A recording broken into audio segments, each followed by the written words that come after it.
You are young, I'm 17 years old. you're ambitious, I worked my face off. and you want to make it big early in your life. So in today's video, I'm going to reveal the 7 principles for teenagers and people in their early 20s to become millionaires. Now, I made my first $1 million at 18 years old, and no matter what you see on TikTok, I want you to know that that is not normal. It is not normal in any shape, form, or fashion, but it is because I followed these 7 principles. So what I'm going to reveal to you today not only helped me make my first $1 million at 18 years old, it has helped me to amass a net worth of tens of millions of dollars by the age of 23. So I'm speaking from experience here, but I do want to make it clear that no matter what anyone says, I will hold my hand up and say that a very large portion of why I'm in the position I am today is because of luck or the grace of God, in my opinion, and timing. So just factor that in. Now, real quick, before we get into today's video, I've had tons of people over the years ask me to do like Q&As on Instagram or even here on YouTube, where I answer questions to people's specific cases, you know, their particular question. And I'll be honest, my main Instagram is just a stupid place where I post photo dumps from trips, business trips, what's going on in my life, stuff like that. But earlier this year, I created an Instagram account called @TalkWithEman. So you can just pull up your phone and request to follow that account. I usually tell my team to let in 1,000 or 2,000 people a week.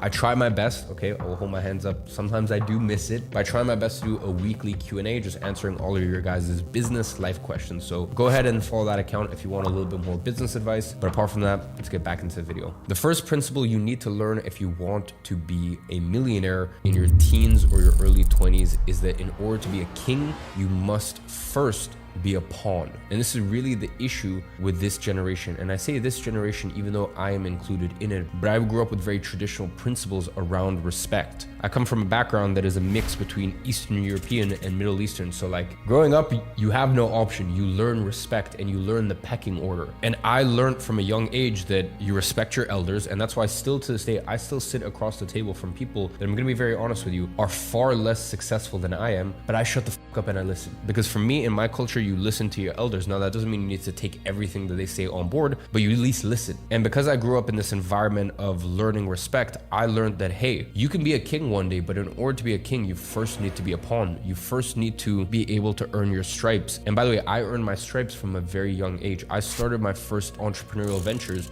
when I was 14. And I learned what it was like to work with clients and, quite frankly, for lack of a better word, be their little bitch boy. I learned what it was like to pay my dues no matter what. It's kind of like, listen, when you're young and you join a football team, you're going to be the one who's the ball boy. At the end of training, you're going to be the one who is expected to carry all of the equipment to and from. And you need to go through that to one day become the captain. You don't just come in, especially as someone who is young, and become the captain all of a sudden. And that is the issue with today's social media bullshit society. They look at things and they look at people and they go, okay, I'm going to jump from here to here. And I deserve that for some reason. And I even get this to this day. People say, hey, Iman, why do you recommend business models that you used to do?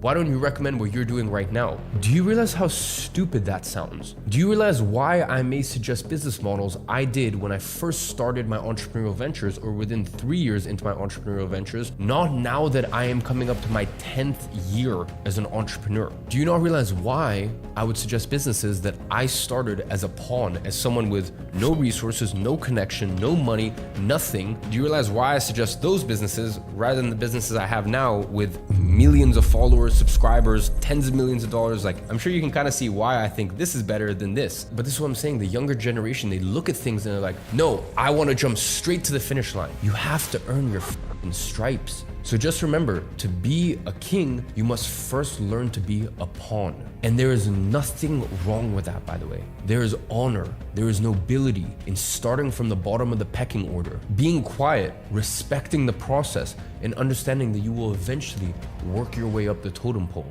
Now, the next principle for teenagers to become millionaires is dress to elevate.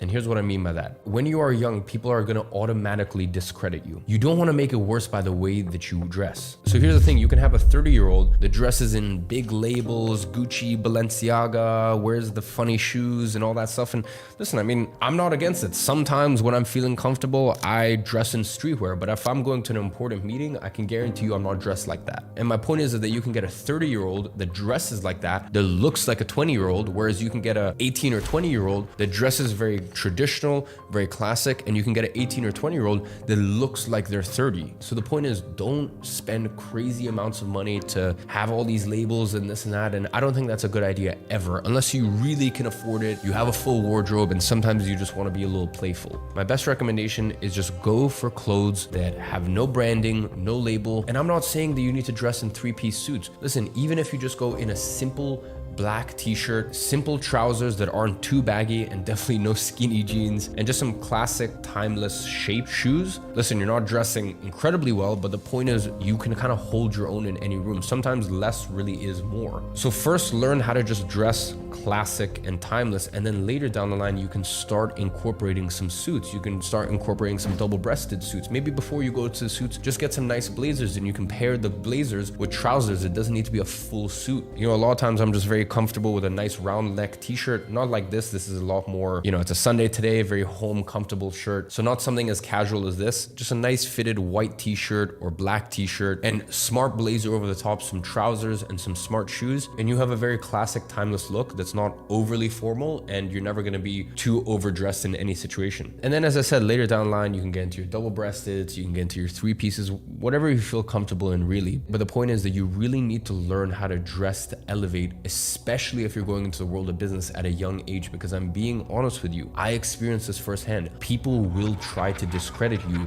because of your age. So don't give them any excuse or reason to make it an even bigger thing than it needs to be. So dress older than you are. Now, the third principle for teenagers to become millionaires is have something external that humbles you. And here's what I mean by that. There's a lot of people who are young with a lot of ambition in their life, but the issue is there's nothing in their life that has humbled them. Things that will humble you: combat sports. Business will humble you, because no matter how good you are, when you get in the world of business, the market will tell you how good you are. I'll give you a perfect example. I remember when I was 17 years old, I had gotten up to, I think, 15 or 20 grand in my business at that point. I dropped out of school the month prior, and I hired my first employee, full-time employee at $50,000 a year, which, by the way, for a first employee was like, at 17, that was big for me. And I'll never forget it. This person even moved country to join my company, aka just me. And within 3 to 4 days, he quit, packed up his stuff, and went back to his country and was like, I do not enjoy this work. And I remember it was one of the very few times I've ever cried in my life. I remember talking to my mom and just crying and just being like,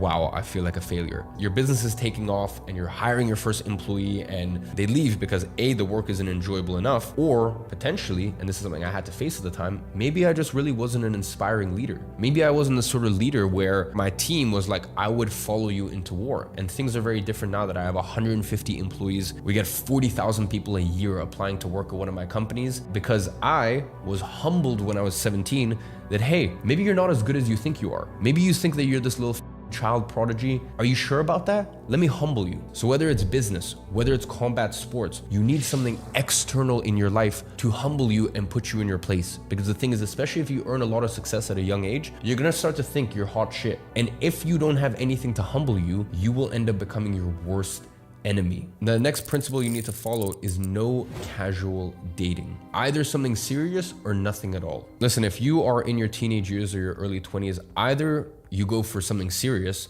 no casual dates, no casual flings, stuff like that. Listen, you are a man in your early years. Make something of yourself, and either have a partner early on that will support you through that as something serious, or none of this casual Hinge, Tinder, blah, blah, all this bullshit. None of this casual dating bullshit, because let me tell you something, it is taking you away from your best years to build. And the other thing is, we live in a very brutal dating culture. I'm gonna be very honest with you. So why be 19 trying to navigate this crazy difficult dating culture where there's successful men all around the world that through Instagram and all of these other mediums have access to all these women? Why would you at 19 try to compete with that? Either you have that serious girl that holds it down for you, or don't try to casual date. If you want a casual date and have your fun, and listen, I'm speaking as someone who has had both sides of the equation, and to this day, I still like to have my fun. There's nothing wrong with it, but I put my head down and work like a dog for years and years. And I remember even being 19, 20 and being a multi-millionaire. And I said to myself, what's the point of me really focusing on women and having fun and enjoying myself with all these women when girls don't want guys who are 19 or 20? And you need to understand this. As a guy, you become most attractive once you get past the age of 25. Really from 25 to 35 is when you're most attractive to women. And it really only starts at 25. So I remember even being 19 or 20, I'm like, yes, this is great. I'm a multi-millionaire. I'm all these things. But like, let me just keep working. Like I'm on a roll. I got momentum. Let me just keep this going rather than trying to have the most fun and date girls and blah, blah, and all this crap. So as I said, no casual dating. Either you are dating someone serious that you're like,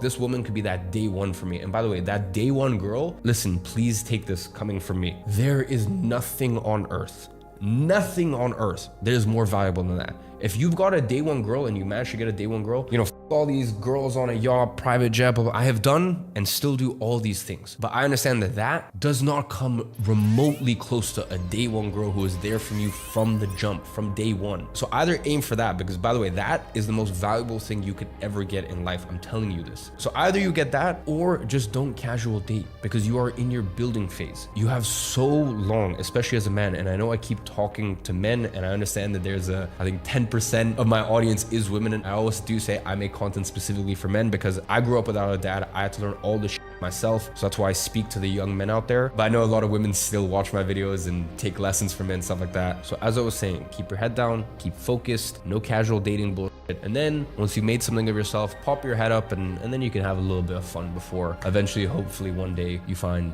your actual queen. Principle number 5 is keep your circle small, but your influence large. And here's what I mean by that. There is nothing wrong with many people knowing you or with you having many acquaintances, but you should have very few friends. And here's the thing, most people in this bullshit fake life don't know the difference between an acquaintance and a friend, because most people don't understand what true loyalty is. They are around people that they don't like. They're around people for clout or money and this and that. And that's why, by the way, it's so important to get yourself strong first. So this way, people later down the line can't throw money or women or clout at you and you're impressed by it. You need to make yourself strong. You need to make yourself a fortress. But back to the point, keep your circle tight, but your influence large. Many people can and should know of you. And I'm not talking about having a massive social media following or this or that. I just mean even in the industry you're in, never unnecessarily burn bridges. Always be very polite and courteous to people, but always understand that you can probably only have a select handful of true friends, true brothers in arms, true people that would love you and do anything for you. That's a very, very small circle. So your circle of influence can and should be large, but keep your actual circle solid and full of good people. The next principle you need to follow is that God will always test you to see what you can handle, and if you can't, he will take it away from you. And this is very, very important, because becoming successful and making your first million in your teens or your early 20s, that's great. Congratulations. Can you keep it now? And not only can you keep it, can you multiply it? Because that's a lot of pressure. Listen, if you make your first $1 million